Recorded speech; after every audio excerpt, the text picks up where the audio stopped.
تابعيني الكرام، السلام عليكم ورحمة الله وبركاته. مثل اليوم اللي نبي نقول قصته، يقول كل على همه سرى وأنا على همي سرى. يقول لك هذه مرة متزوجة وتحب زوجه بالحيل، وزوجه يحبه وجايبت منه 3 عيال،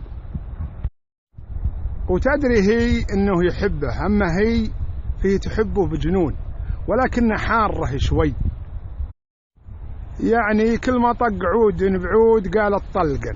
اي مشكلة تصير صغيرة ولا كبيرة ما بلسانه الا كلمة طلقا، والرجال يحلم عليه ومتحمله على انه يحبه يعني. المهم جاء ذاك اليوم ولا الرجال نفسه براس خشمه واصلة معه، صار بينهم مشكلة صغيرة يعني ما تذكر. المهم المرأة على طول قالت طلقا، أنا وش أبيبك أقول لك طلقا وشو، يعني كالعادة بأي مشكلة تقول طلقا. الرجال صارت مواصلة معه، قال أقول روحي ترى طالق بالثلاث وضفي قشت وخلاقينت ويلا على قولته روحي لهلت. المرأة انصدمت من شدة الصدمة، مين مصدقة روحه من قوية الصدمة، مين مصدقة المرأة ما غير تحتي على روحه. لا ما طلقا، لا يمزح، لا هذا ابو عيالي، لا انا احب.